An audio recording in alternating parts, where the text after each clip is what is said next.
ഇന്ന് തന്നെ സബ്സ്ക്രൈബ് ചെയ്യൂ, നിങ്ങളുടെ പ്രിയപ്പെട്ട ഷോസ് കാണൂ. അതുകൊണ്ട് എനിക്കൊരു പുതിയ ശത്രു ഉണ്ടായി. ആര്? അവന്തിക. ഇതുവരെ അച്ഛനെ സഹായിച്ചത് ഞാനാണെന്ന് അവന്തിക മനസ്സിലാക്കിയിട്ടില്ല. അങ്ങനെ മനസ്സിലാക്കുമ്പോ അവന്തിക എനിക്ക് നേരെ തിരിയും. നിങ്ങൾക്ക് ഞാൻ ഡൈവോഴ്സ് തരണം. അതും കഴിഞ്ഞിട്ട് നിങ്ങൾക്ക് സുഖമായിട്ട് ജീവിക്കണം. അപ്പൊ ഞാനോ? നീ എന്നും ജീവിച്ചത് ആർക്ക് വേണ്ടിയാ? എനിക്ക് വേണ്ടിയാണോ? ഈ കുടുംബത്തിന് വേണ്ടിയാണോ? അതോ നിന്റെ അനിയത്തിക്ക് വേണ്ടിയാണോ? ആർക്ക് വേണ്ടിയോ അല്ല, നിന്റെ സ്വാർത്ഥതയ്ക്ക് വേണ്ടി മാത്രം. ആരോടും സ്നേഹത്തിന്റെയും കടപ്പാടിന്റെയും ഒരു കണിക പോലും ഇല്ലാതെ സ്വന്തം താല്പര്യങ്ങൾക്കും ഇഷ്ടങ്ങൾക്കും വേണ്ടി മാത്രമാണ് ഇന്നേ വരെ നീ ജീവിച്ചത്, ഇപ്പോഴും ജീവിച്ചുകൊണ്ടിരിക്കുന്നത്. അല്ലെന്ന് പറയാൻ പറ്റുമോ നിനക്ക്?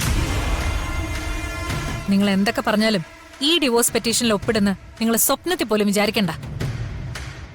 നിങ്ങളുടെ ഭാര്യയായിട്ട് ഈ വീട്ടിൽ തന്നെ ഞാൻ ജീവിക്കും. നിങ്ങളുടെ മനസ്സിലുള്ള ഒരു ആഗ്രഹവും ഞാൻ നടത്തില്ല. നീ എന്തിനാണ് ഇങ്ങനെ വാശി പിടിക്കുന്നത്? എത്രയോ നാളുകൾ നീ എന്നെ ദ്രോഹിച്ചു. എന്തൊക്കെ ചെയ്തു നീ എന്നെ? എന്നിട്ടിപ്പോഴും എന്റെ ഭാര്യ എന്ന പദവിയിൽ തന്നെയാ നീ ജീവിക്കുന്നത്. നെല്ലിശ്ശേരിയിലെ നന്ദന്റെ ഭാര്യ, ആ സ്ഥാനം എന്റെ ദാനമാണെന്ന് നീ മറക്കരുത്. അല്ലാതെ ഒരു മേൽവിലാസവും നിനക്കില്ല. പക്ഷേ എന്റെ ഭാര്യ എന്ന പേരിന്റെ മറവിലിരുന്നുകൊണ്ട് ഈ കുടുംബം തകർക്കാനും ഇവിടെയുള്ളവരെ ദ്രോഹിക്കാനും ഇനി ഞാൻ നിന്നെ സമ്മതിക്കില്ല. എന്നെ ഉപേക്ഷിച്ചിട്ട് ആരുടെ കൂടെ ജീവിക്കാനാണ് നിങ്ങളത് ചെയ്യുന്നതെന്ന് എനിക്കറിയാം. ഞാൻ ആരുടെ കൂടെ പോയി ജീവിച്ചാലും അതിനെ ബാധിക്കുന്ന പ്രശ്നമൊന്നുമല്ല. കാരണം ശരീരം കൊണ്ടും മനസ്സുകൊണ്ടും നമ്മൾ ഭാര്യ ഭർത്താക്കന്മാരല്ല. അങ്ങനെ നടിച്ച് മറ്റുള്ളവരുടെ മുന്നിൽ ജീവിക്കുന്നത് മാത്രം. അതിനൊരു അവസാനം വേണം. എന്റെ മുന്നിൽ അതിനീ ഒരു വഴി മാത്രമേ ഉള്ളൂ. നിങ്ങളുടെ അച്ഛന്റെ ആഗ്രഹം അനുസരിച്ചാ ഞാനിപ്പോ മല കയറിയതും കുഞ്ഞുണ്ടാവാൻ വേണ്ടി പ്രാർത്ഥിച്ചതും. അച്ഛന്റെ ആഗ്രഹം സാധിക്കാനോ? സച്ചിയുടെ അർച്ചനയുടെ യാത്ര മുടക്കാൻ വേണ്ടിയായിരിക്കും നീ അവരുടെ കൂടെ പോയത്. അവര് പോകുന്നതിലുള്ള കുശുമ്പ് പെരുത്തിട്ടായിരിക്കും നീ മല കയറിയത്. അല്ലാതെ നന്മയുള്ള എന്തെങ്കിലും ഒരു കാര്യത്തിന് വേണ്ടി നീ എന്തെങ്കിലും ചെയ്യുമെന്ന് ഞാൻ ഈ ജന്മത്ത് പ്രതീക്ഷിക്കുന്നില്ല. ദേ, ഞാൻ ഒരിക്കൽ കൂടി പറയാണ്, പിരിയുമ്പോ നമുക്ക് നല്ല അന്തസ്സായിട്ടൊക്കെ പിരിയാം. അതുകൊണ്ട് ഇതിൽ ഒപ്പിട്ടേക്ക്. അതെ, എനിക്കങ്ങനെ പിരിയാൻ ആഗ്രഹമില്ലെങ്കിലോ? ദേ, ഞാനൊരു കാര്യം പറയാം. ഇന്നലെ വരെ നമുക്കിടയിൽ എന്തൊക്കെ സംഭവിച്ചാലും ഇനിയുള്ള നിങ്ങളുടെ ജീവിതത്തിൽ ഞാനല്ലാതെ മറ്റൊരു പെണ്ണ് വരാൻ ഞാൻ സമ്മതിക്കില്ല. അതിന് നിന്റെ സമ്മതം ആർക്ക് വേണം? നിന്റെ എന്നല്ല, ആരുടെ സമ്മതം എനിക്ക് ആവശ്യമില്ല. എന്റെ ജീവിതം ഇനി എങ്ങനെ മുന്നോട്ട് കൊണ്ടുപോകണമെന്ന് ഞാൻ തീരുമാനിച്ചു കഴിഞ്ഞു. അത് നടപ്പാക്കാൻ ഇനി അധികം താമസമൊന്നുമില്ല. നിനക്ക് വേണമെങ്കിൽ ഒപ്പിടാം, അല്ലെങ്കിൽ ഒപ്പിടാതിരിക്കാം.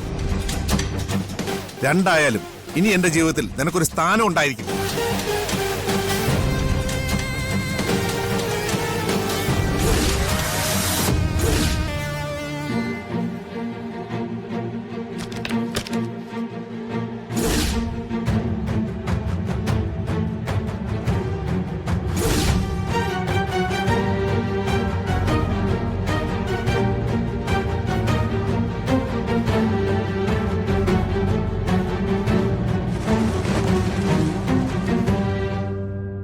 അടുത്ത ദിവസം നമുക്ക് ക്ഷേത്രത്തിലൊന്ന് പോണം.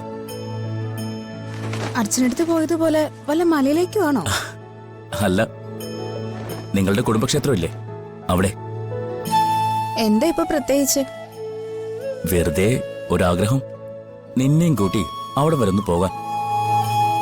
നമ്മൾ ആഗ്രഹിക്കുന്ന പോലെ ഒരു കുഞ്ഞിനെ തരണമെന്ന് പ്രാർത്ഥിക്കാലോ. ഓഹോ, ഇങ്ങനെയൊക്കെയുള്ള വിചാരങ്ങൾ മനസ്സിലുണ്ടോ? പിന്നെ താൻ എന്ത് വിചാരിച്ചു? ഞാനൊരു മൂരാച്ചിയാണെന്നോ? ഏയ്, അങ്ങനല്ലെന്ന് എനിക്കറിയാം. ആ, അവിടെ പോയി മുത്തിയമ്മയ്ക്ക് കരിവളയും തൊട്ടിലും പൊട്ടും വിളക്കും എല്ലാം വാങ്ങി വെക്കണം.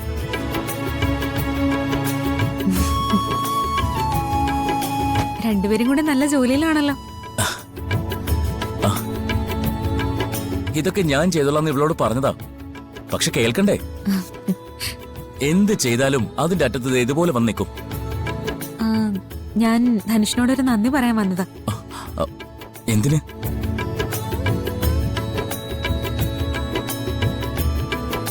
ധനുഷ് പറഞ്ഞ പോലെ തന്നെ ചെയ്തു.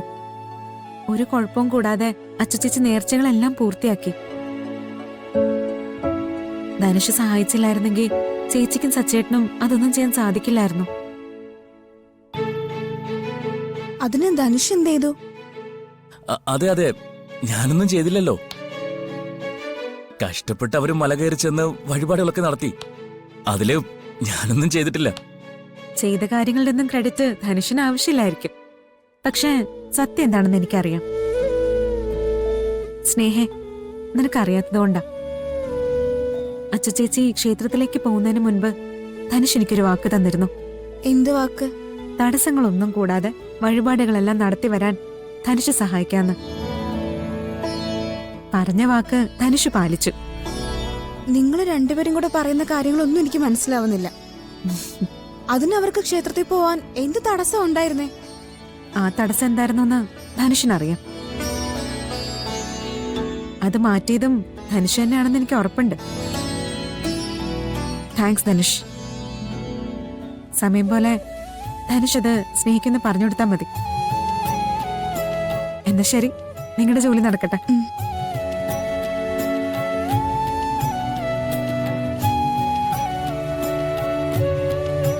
ധനുഷ്, സത്യം പറ, നീ എന്താ ചെയ്തേ?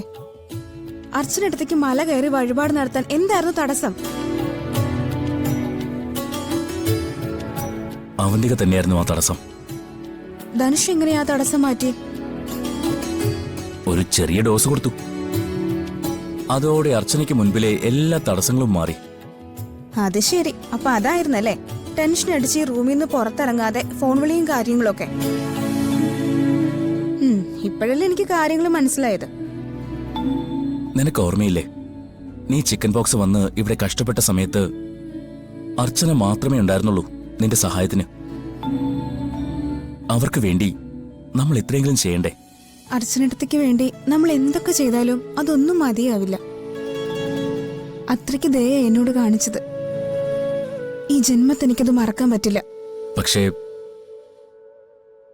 അതുകൊണ്ട് എനിക്കൊരു പുതിയ ശത്രു ഉണ്ടായി. ആര്? അവന്തിക. ഇതുവരെ അർച്ചനയെ സഹായിച്ചത് ഞാനാണെന്ന് അവന്തിക മനസ്സിലാക്കിയിട്ടില്ല. അങ്ങനെ മനസ്സിലാക്കുമ്പോ അവന്തിക എനിക്ക് നേരെ തിരിയും. നിനക്ക് ഞാനൊരു മുന്നറിയിപ്പ് തരികയാണ്. ഓരോ നിമിഷവും നീ സൂക്ഷിക്കണം. അവന്തിക അപകടകാരിയാ. ചിലപ്പോ നമ്മുടെ കുഞ്ഞിനെ അവൾ അപകടപ്പെടുത്താൻ ശ്രമിച്ചെന്ന് വരും. എന്നാ അന്ന് ഞാൻ അവരെ കൊല്ലും.